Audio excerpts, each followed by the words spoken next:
Hey everybody, this is Megan DeVito with 10,000 Swords, and I wanted to pop on while I was driving and hopefully talk to you a little bit about ways that you can help somebody who's struggling with anxiety. That was the topic of my email that I sent out this week. I send out an email every Tuesday and I try and cover it then a little bit more in depth throughout the week. And there, that's kind of what we've been talking about a little bit in my posts and things like that. And I want to thank everybody that has messaged me and answered questions and things like that. So when we think about anxiety and we think about someone who's struggling with anxiety, there's some things that you can really do to help them. But the easiest way to dive into that is really to talk about what they don't need. And what they don't need is someone just to say, oh, you're going to be fine. It's fine. It's okay. It's all in your head.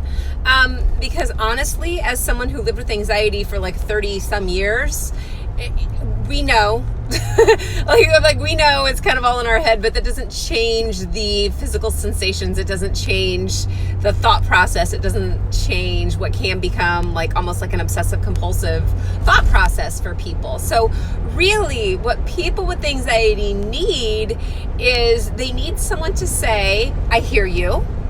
And I understand that you're not feeling great or that you're struggling, even if they don't necessarily understand if they don't get why this is such a big deal to someone who's struggling. So for example, for me personally, when I started having panic attacks when I was in middle school, and this was back in like the 80s and early 90s, and nobody really knew a lot about mental health at that point.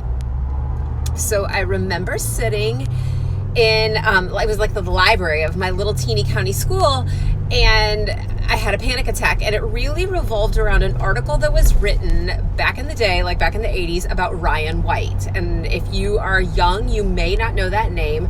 Ryan White was this kid who died of AIDS back in the age where we were just figuring out what the heck that was, and we didn't know a lot about it. And he was from Indiana, and I'm from Indiana, and I remember being like paralyzed with fear, and it just created almost like this trigger with me. So anything that I thought potentially, like if I would shake someone's hand, I would be terrified that they had a cut, and maybe I had a cut that I didn't know about and I got AIDS. I mean, like literally bananas stuff.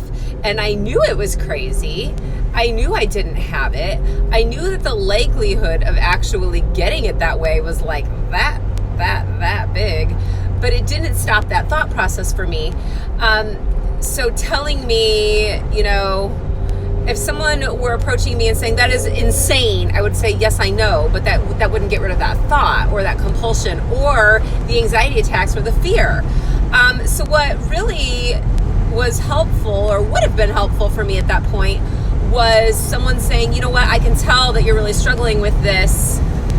What do you need from me? Let me shut this. And for me, what I really needed was someone to listen and just to say, hey, you know what, I get it. I get that you're really struggling with this. Not to say, well, let me tell you all the reasons you're wrong, because I knew the reasons I was wrong. It didn't make a difference.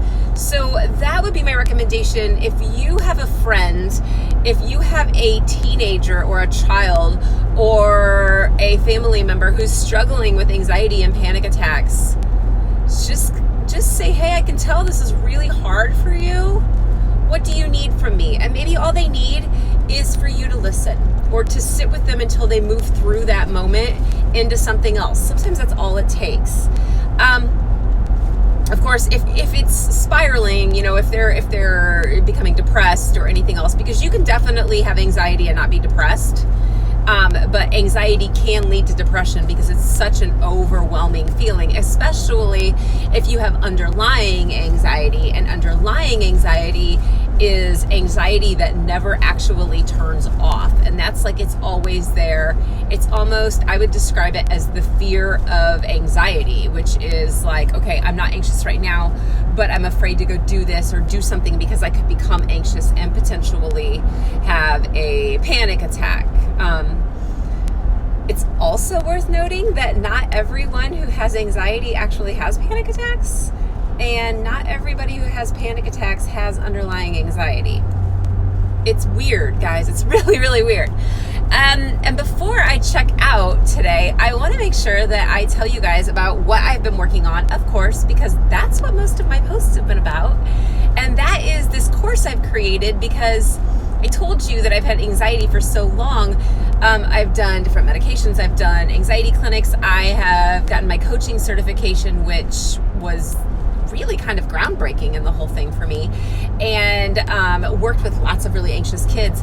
And I am super happy to say that I've not had a panic attack in a really long time, and my anxiety is completely manageable. So I've created a course, and it kind of to introduce what the whole course is about, I'm offering everyone the opportunity to jump on a free webinar, and it's called Making Peace with Anxiety.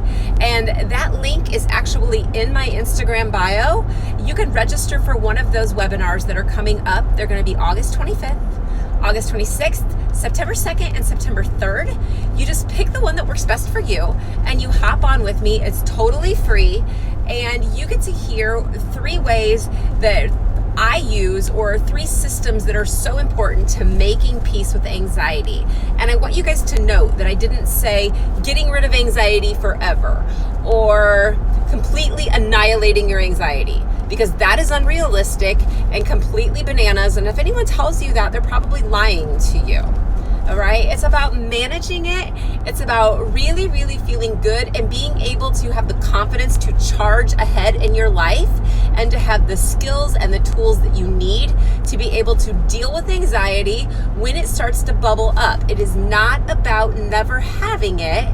It's about saying, okay, I feel it. It's there, but this is how I'm moving forward. So check out the link in my bio and register for one of those webinars. Like I said, they are totally free. They're going to leave you with some really solid ways that you can start making peace with anxiety so that you can start stepping out into the world and doing what it is that you've always wanted to do, because that is really what I want for you guys. I mean, I truly feel that I lived with anxiety for 30 some years simply because I was going to, at some point, help other people not have to deal with it for that long. I really, really feel like that is my thing, and that is why I dealt with it. And it actually makes me thankful for the fact that I learned all the things, even though it sucked for a really long time. Like, I'm good to go now, even on anxious days. So that's what I want to bring to you. That's what I want to put out into the world. And I hope that if you have someone in your life that is struggling with anxiety, whether it's panic attacks or just that underlying anxiety that's just continuous, that you will tag them in this or message this video to them so they can sign up as well. Again, those dates are August 25th, August 26th, September 2nd, and September 3rd. So there are 4 chances for you to catch the webinar about how you can start making peace with anxiety. And I hope this helped you today. I hope that you feel empowered and ready to take this on, because you guys, you do not have to live with this. You don't. Okay? It is completely solvable. We just have to take that one first brave, bold step forward, even when the whole idea of trying to tackle it is a little bit overwhelming, and move into it. And I promise you, I am right here with you, and you can do this. All right? Thanks for watching. Thanks for sharing, tagging, whatever you have to do to help someone else if it's not for you. All right? You guys take care. Have a great Friday and a great weekend, and I will be back next week with more for you. See ya.